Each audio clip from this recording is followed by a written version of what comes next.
Est-ce qu'on m'entend bien? Oui, c'est bon. Excellent, merci. Bonjour mes frères et sœurs. C'est toujours un grand plaisir pour moi d'être présent avec vous pour pouvoir servir dans l'Église du Seigneur. Je profiterai de cette occasion pour vous souhaiter une très bonne année 2022. Je souhaiterais d'affermir votre foi dans le Seigneur et surtout aussi d'avoir la santé. Sans plus tarder, je vous inviterai à m'accompagner dans une prière avant le sermon de ce matin. Prions. Père Céleste, Dieu Tout-Puissant, nous te remercions infiniment de la grande opportunité que tu nous accordes d'être présent pour pouvoir, Seigneur, te rendre un culte, pour pouvoir t'adorer, chanter tes louanges et faire ta volonté, Père Céleste. Nous te remercions, Seigneur, du fait que nous soyons réunis, bien que nous ne sommes pas ensemble, nous sommes à distance, mais nous gardons cette communion fraternelle. Aide-nous, Seigneur, à affermir nos connaissances dans ta parole. Aide-nous à obtenir le discernement de ta parole pour comprendre, pour apprendre et pour grandir spirituellement. Nous te demandons de nous accompagner pendant ce culte que nous allons t'offrir et permets qu'il soit fait de manière à ce qu'elle te soit agréable. Nous demandons tout ceci au nom de ton unique Fils. Amen.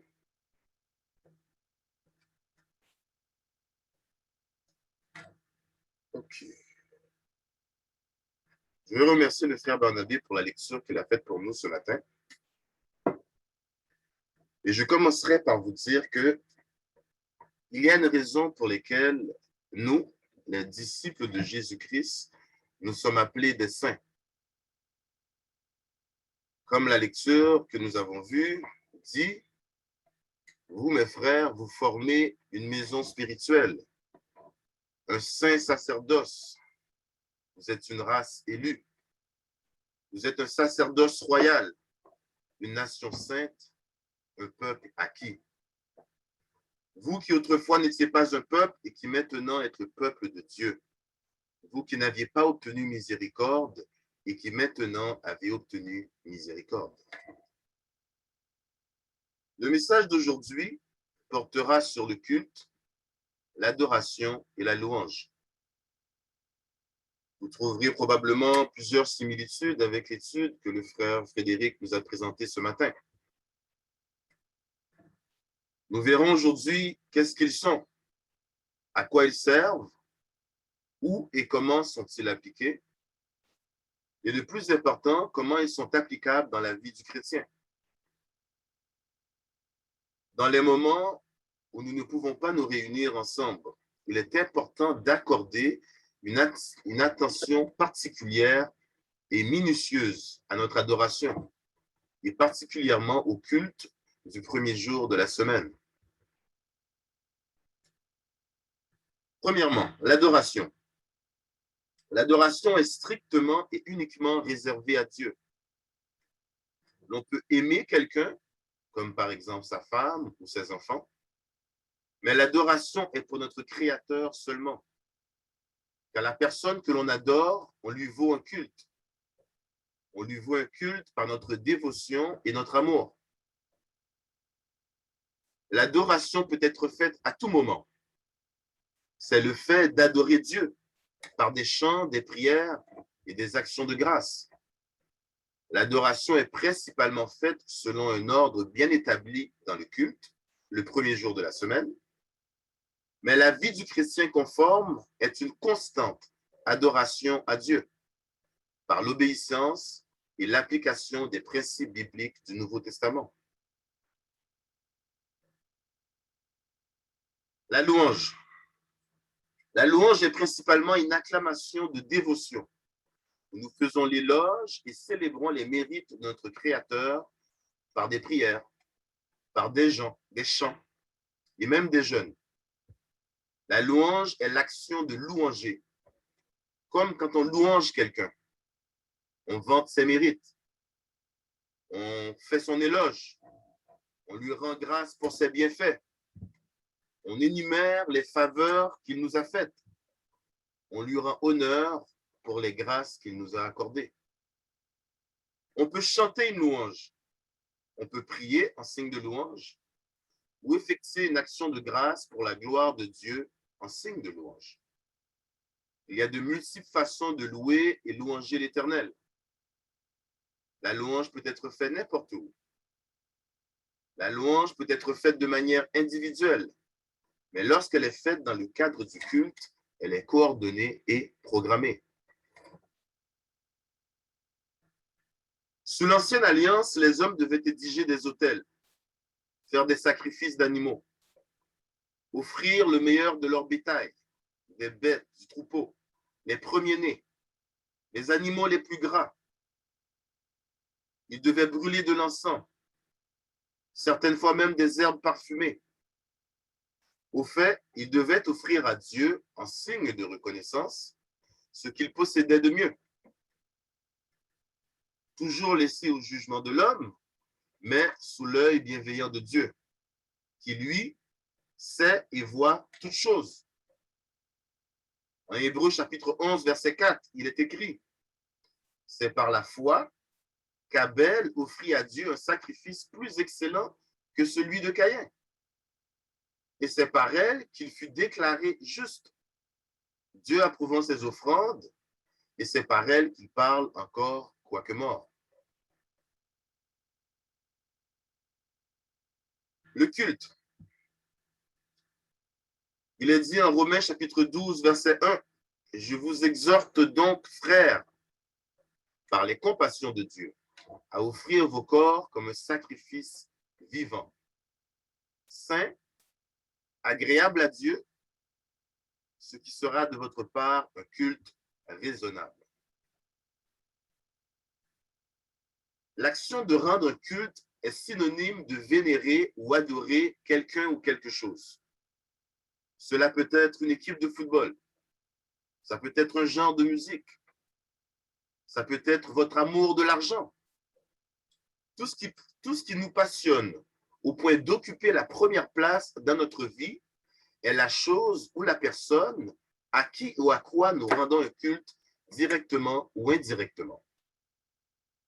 Pour les chrétiens, le culte proprement parlant est instauré dans la Nouvelle Alliance par les disciples de Jésus après sa mort. Et il deviendra le modèle instauré par les premiers disciples pour le culte que nous rendons à Dieu jusqu'à présent. Le culte se fait chaque premier jour de la semaine. Il se fait généralement dans l'enceinte de l'église avec les membres, mais il peut aussi être fait à l'extérieur du bâtiment, comme chez soi par exemple. Le culte est un hommage à notre Créateur. Nous nous recueillons humblement pour chercher sa présence, demander son pardon, scruter et approfondir nos connaissances des Saintes Écritures. L'union et la communion fraternelle des frères, guidés par le Saint-Esprit, en tout respect du modèle enseigné par les premiers disciples, nous permet d'offrir à Dieu un culte qui lui soit agréable. Le culte est défini comme un moment que le chrétien passe avec Dieu, au cours duquel le fidèle rend honneur à Dieu par la louange et l'adoration, où il dialogue avec lui par la prière et il reçoit un enseignement spirituel et théologique fondé sur la lecture et l'explication des textes bibliques. À noter, l'étude ne fait pas partie du culte, mais elle y est très souvent rattachée, soit à la fin ou au début. Par contre, le repas du Seigneur, ainsi que la collecte en faveur des saints et pour le travail de l'Église, en font partie entière. Il est important que le focus soit mis sur l'application du respect du modèle du culte des premiers chrétiens. En Jean chapitre 4, verset 8, il est écrit « Approchez-vous de Dieu et il s'approchera de vous ». Dieu n'a pas besoin de spectacles de chorale, de faiseurs de miracles ou de statues d'or. Il recherche des adorateurs qui s'approchent de lui avec un cœur humble et sincère. Dans Jean chapitre 4, au verset 23 et verset 24, Jésus, s'adressant à la femme samaritaine, lui dit, « Mais l'heure vient et elle est déjà venue, où les vrais adorateurs adoreront le Père en esprit et en vérité, car ce sont là les adorateurs que le Père demande. Dieu est esprit et il faut que ceux qui l'adorent en esprit et en vérité. » Des fois, il arrive que des fidèles soient très passionnés, extrêmement dédiés, jusqu'à paraître des fois comme des fanatiques. À très forte majorité, les gens faibles ont souvent besoin d'être divertis, besoin d'animation, de musique, de spectacle, de manifestations, de personnes qui parlent en langue ou qui disent qu'ils parlent en langue. Prenez avec moi 1 Corinthiens chapitre 14. 1 Corinthiens chapitre 14, verset 40.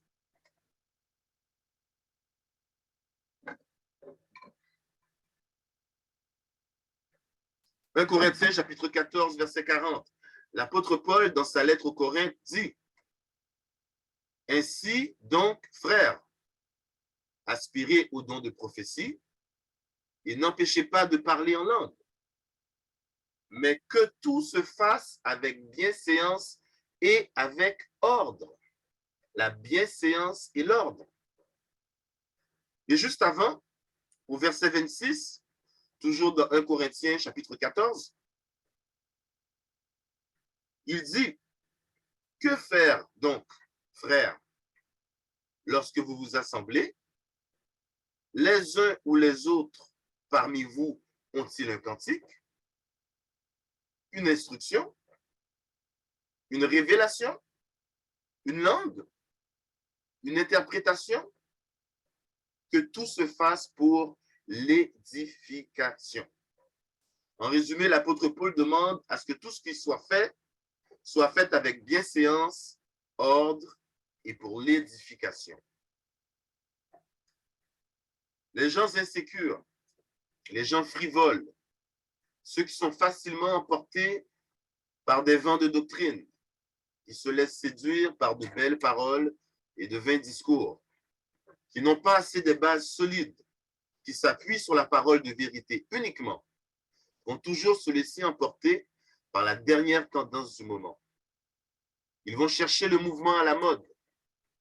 Ils vont chercher le pasteur populaire, l'église branchée avec une grosse congrégation, l'endroit où il y a la plus belle chorale ou encore les meilleurs musiciens.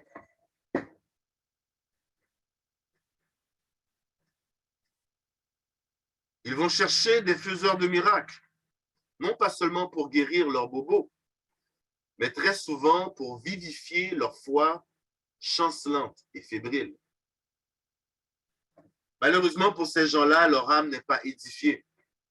Leur âme est plutôt amusée et divertie.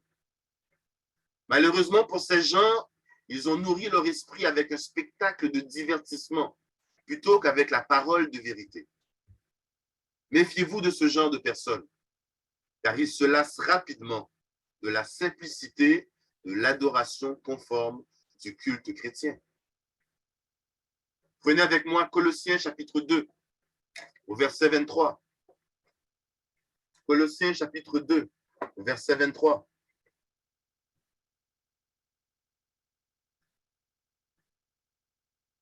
Ils ont,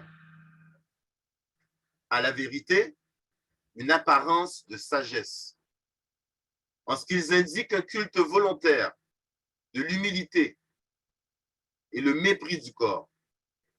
Mais ils sont sans aucun mérite et contribuent à la satisfaction de la chair. Mes frères et sœurs, il est important de faire la différence entre ce que nous apprécions et ce que Dieu demande de nous. Prenez avec moi 2 Jean, deuxième épître de Jean, chapitre 1, au verset 9. Deuxième épître de Jean, chapitre 1, le verset 9, il est dit, celui qui ne reste pas attaché à l'enseignement qui concerne Christ, mais veut le dépasser, n'a pas de communion avec Dieu. Celui qui se tient à cet enseignement est uni au Père comme au Fils. Peut-être que j'aime danser, mais est-ce que c'est ce que Dieu veut pour son adoration? Peut-être que j'aime chanter pendant des heures, jusqu'à déchirer mes cordes vocales, parce que ça me passionne. Mais est-ce que ça sert vraiment l'assemblée? Peut-être que j'aime m'exclamer Alléluia ou Amen lorsque je suis édifié. Mais si je le répète 20 fois en 5 minutes, peut-être que je deviens une distraction pour l'assemblée. Est-ce que je viens adorer pour la gloire de Dieu ou pour satisfaire mes désirs mondains? En Jean chapitre 4, verset 6, il est dit, Dieu résiste aux orgueilleux, mais il fait grâce aux humbles.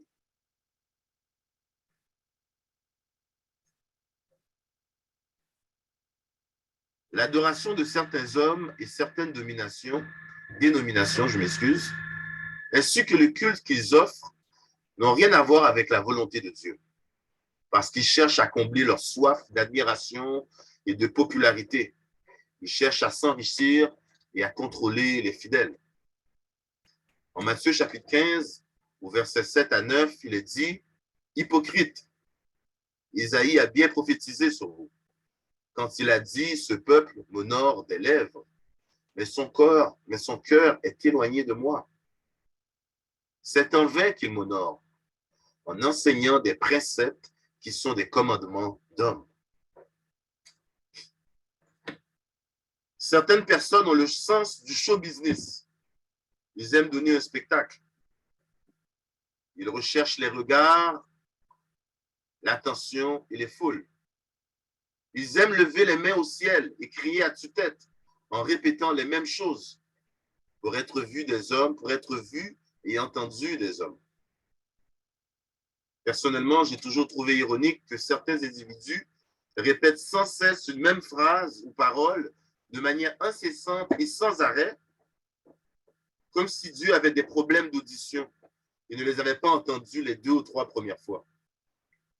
Comme si Dieu risquait de nous exaucer plus rapidement sous une répétition à plusieurs reprises.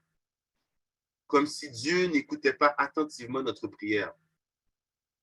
Ou qu'il l'écoutait seulement après que nous ayons répété la même chose au moins 50 fois. Comme si Dieu nécessitait de nous faire passer une épreuve de longévité ou un marathon de répétition. Et si tout ce que nous avions besoin n'était que de répéter, répéter et répéter, alors à quoi bon avoir la foi? À quoi bon faire des œuvres? Si le simple fait de répéter plusieurs fois nous permettait d'être exaucés.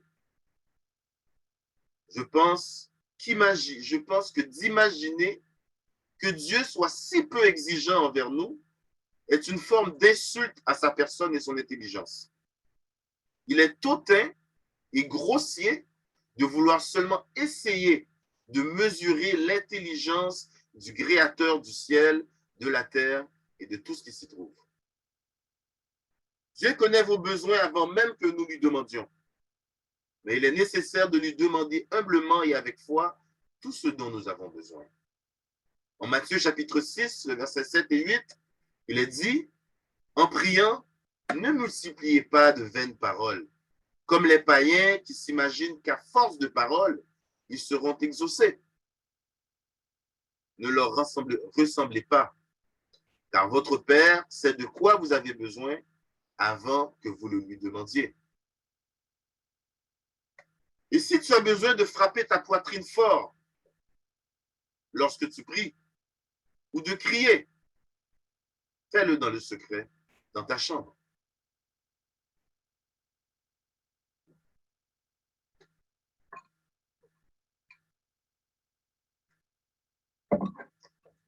Lorsque vous rendez un culte à Dieu, vous devez être disposé pour lui accorder 100% de votre attention, 100% de votre dévouement et être prêt à participer activement dans toutes les sphères du culte.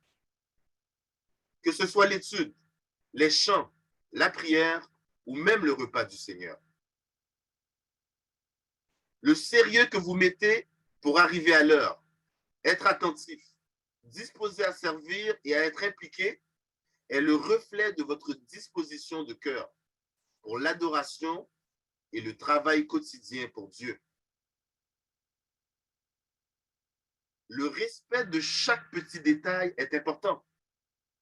Alors le petit 2 heures ou 2 heures et demie que vous consacrez au culte doit être considéré comme sacré. Il doit refléter le sérieux que vous accordez à l'adoration de Dieu dans le culte que vous lui rendez, que ce soit dans l'enceinte de l'Église ou chez vous. Faites vos efforts pour lui rendre grâce honorablement, avec le moins de distractions possible. Bien sûr, avec la pandémie, des fois chez nous, au travail ou dans la rue, nous faisons de notre mieux avec les moyens à notre disposition.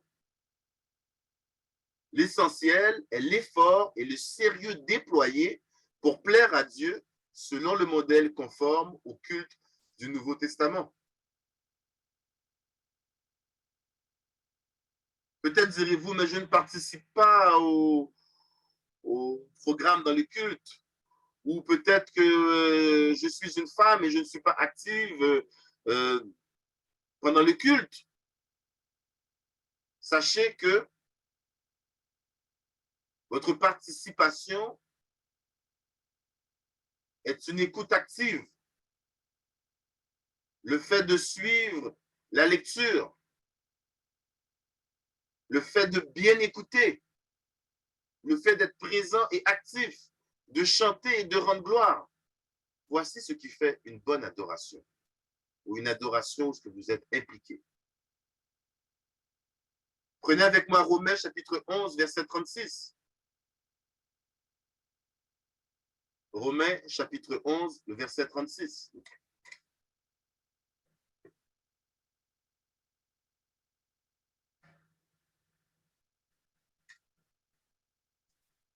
Il est dit, c'est de lui, par lui et pour lui que sont toutes choses. À lui la gloire dans tous les siècles. Amen. Si c'est de lui, par lui et pour lui que sont toutes choses, à combien plus forte raison notre adoration doit être centrée sur notre Dieu? À quel point encore devons-nous être concentrés, disposés et appliqués dans l'adoration que nous rendons à notre Créateur? Même si vous n'avez pas la plus belle voix, il est important de vous de chanter comme si vous viviez pour chaque parole prononcée. Lisez les versets bibliques et suivez attentivement l'enseignement, cherchant vraiment à comprendre et à apprendre, et non pas simplement à écouter la personne qui enseigne. Prenez avec moi Colossiens chapitre 3, verset 16. Colossiens chapitre 3, verset 16.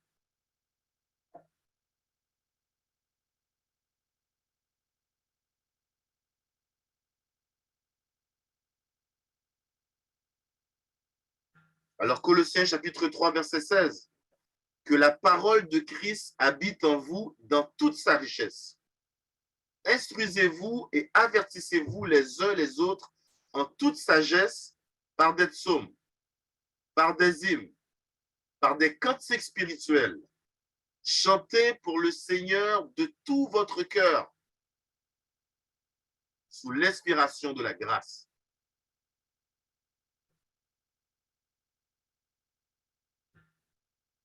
Mes frères et les sœurs, vous n'avez aucun mérite si vous êtes ici pour faire acte de présence ou pour soulager votre conscience. Mais par contre, vous en avez si votre âme ressent le besoin de communier avec son Créateur. Vous n'êtes pas ici, en ligne, ou bien dans le bâtiment de l'église bientôt, j'espère, ou au téléphone, Donc, vous n'êtes pas ici pour assister au culte du premier jour de la semaine, à moins que vous soyez un visiteur. Mais si vous êtes membre, vous n'êtes pas ici pour assister au culte du premier jour de la semaine, mais bel et bien pour y participer. Ceci n'est pas un spectacle où vous avez acheté un billet pour assister à un événement. Vous êtes le corps de Christ à part entière et vous êtes ses membres, chacun pour sa part. Selon 1 Corinthiens chapitre 12, verset 27. Et ce, peu importe où vous vous trouvez. Vous représentez Jésus-Christ ressuscité d'entre les morts. Votre vie doit être une adoration pour votre Créateur. Il devrait être le seul à qui vous louez un culte dans votre vie. Et vous devriez le louer et lui rendre grâce aussi souvent que possible. Pour conclure, prenez avec moi Hébreux chapitre 10, à partir du verset 19. Hébreux chapitre 10, à partir du verset 19.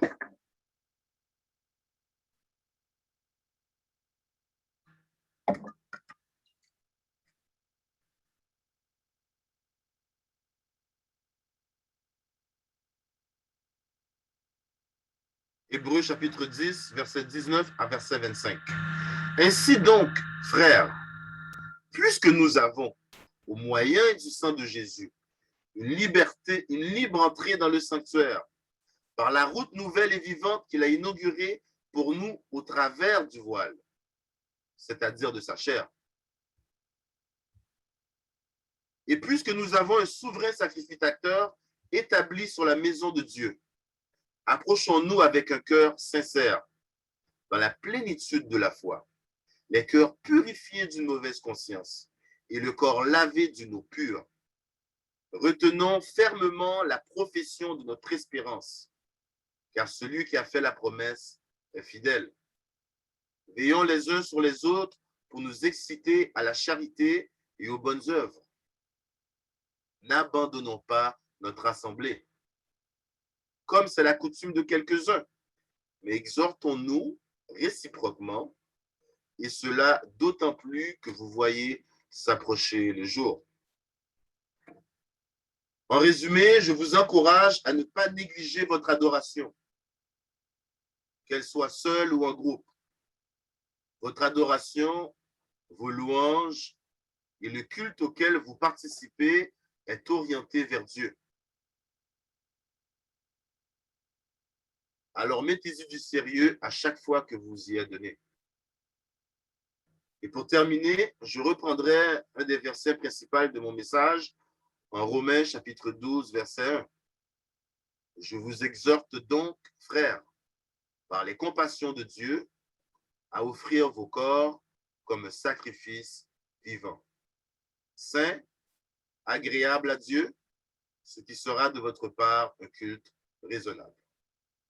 Merci de votre attention et bon dimanche. Je cède la place à mon frère Nila. Merci.